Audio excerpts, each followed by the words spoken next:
Punggol East.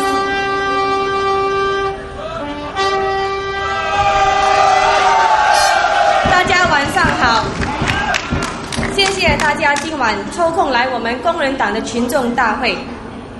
今天晚上我会先用英文和大家谈谈一些我们切身的课题，然后我再用华语来总结一下。During the last elections in 2011, the Workers' Party has highlighted various problems and issues Singaporeans are plagued with. The government said they have listened to you, but conditions have yet to get better.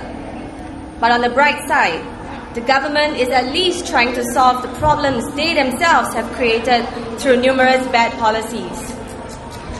Today, I wish to talk about another topic I am passionate about: nurturing entrepreneurship, positive risk-taking, creativity, and social confidence in the young. As an entrepreneur myself, I do wish to see more of those traits in the younger generation.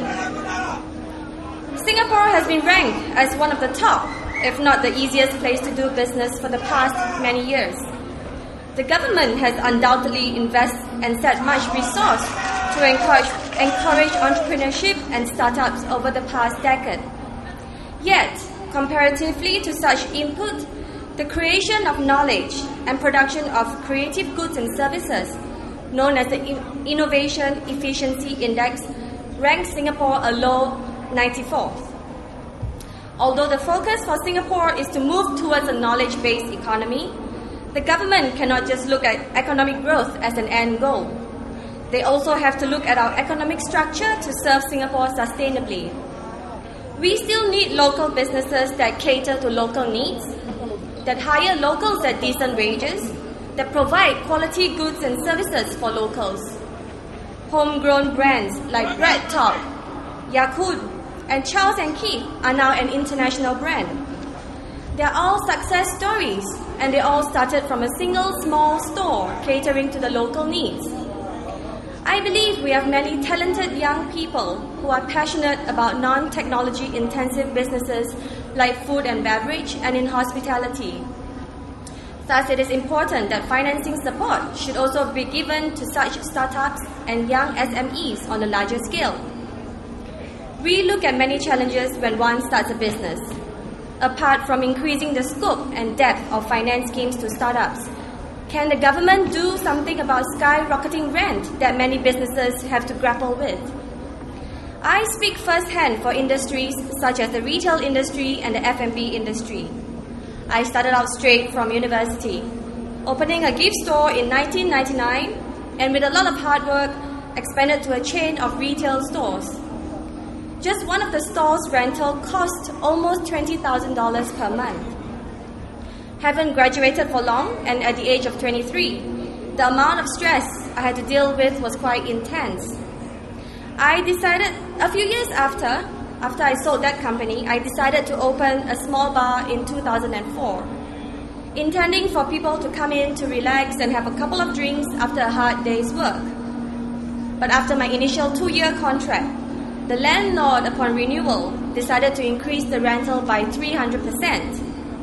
In both cases, I felt that I was working very hard for my landlord, so I decided to sell it off again. Rental cost is the one single biggest expense for many such businesses.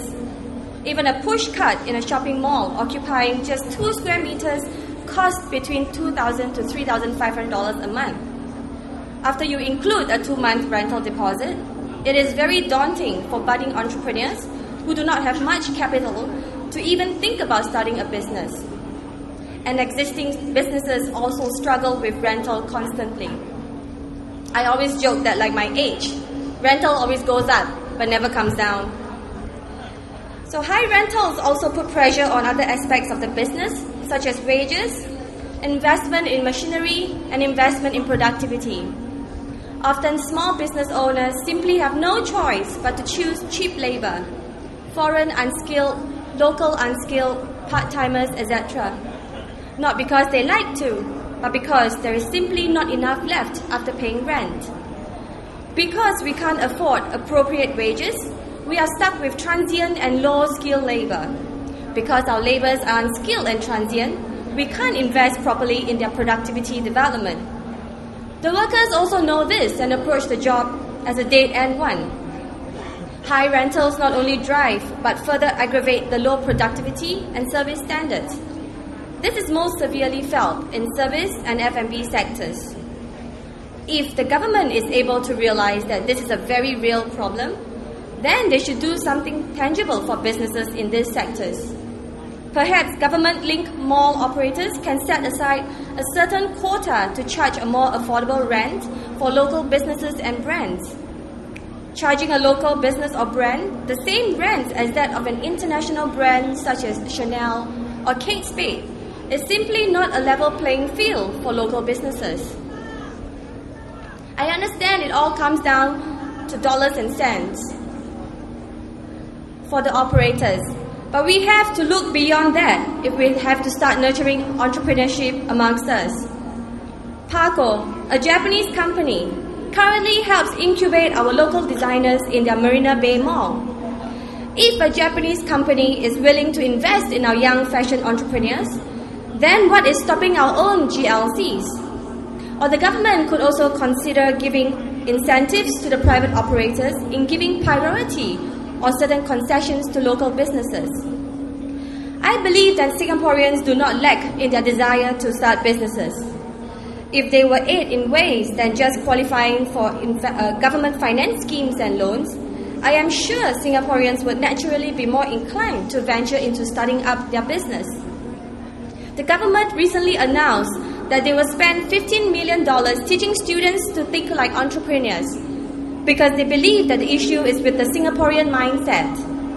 I believe a bigger portion of the money would be better spent in those areas I've touched on. When I was in school, I was not thinking of being an entrepreneur.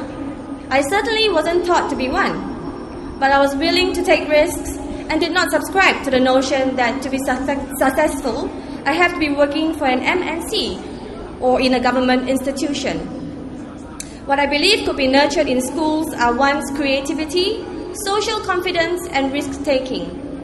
We have to stop emphasizing on grades alone, and that failure is not at all shameful, but applauded for bravery because one dares to push the boundary. In this way, their confidence can only be boosted and not shaken.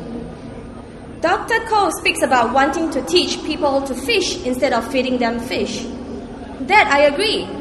But what I want is people, especially the young, to be given the tools to learn how to fish, not just sitting them in a class with a module on how to fish 101.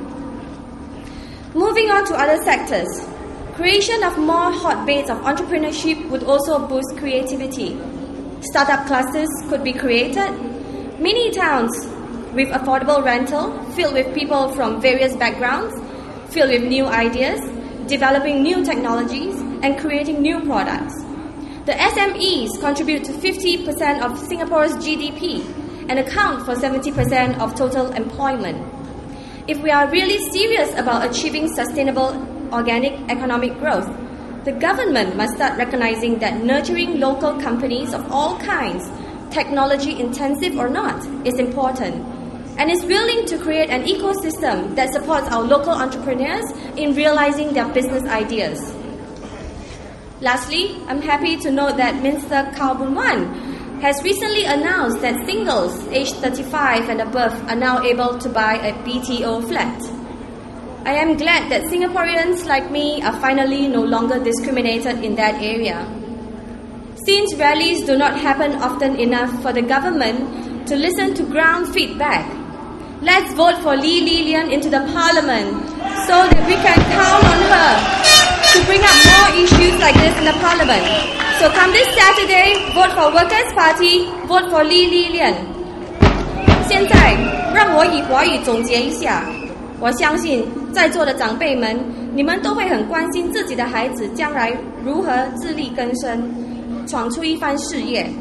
年轻的一辈嘛，也都会向往能到社会大展拳脚，当自己的老板，打出一片天下。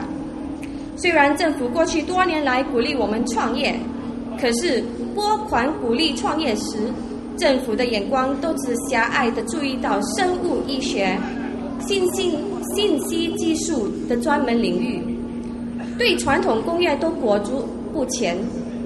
可是目前我们很多个发展成为国际品牌的企业，如面包物语、雅坤咖啡、虎标万金油，这些都不是政府所专注的领域，可是都做得很成功，而且他们的起点都是供应我们天天的需要。我建议要提倡年轻人创业。第一，政府不应该眼光浅短，将拨款局限于某种领域。第二，政府应该协助创业者解决租金高涨的问题。几年前，当我努力地把我经营的小生意带上轨道之后，那些大地主2年后合约到期就把租金提高3倍，狮子开大口。你说这样的环境怎么可能提倡企业家精神呢？第三，政府那么多年以来只在乎学生的考试成绩，给了他们不少的压力。要鼓励创造力，也不应该只注重课室理论，应该为企业者提供实际的空间，不要只靠纸上谈兵。如此，我相信年轻的创业者必定能更专注于创业。最后我要强调的是，我们需要在国会里有多一把声音，多一位可以代表我们向政府提出切身的课题。在这里，我呼吁大家把票投给我们工人党，投给李丽莲。So vote for Workers' Party this Saturday. Vote for Li Lilian. Thank you.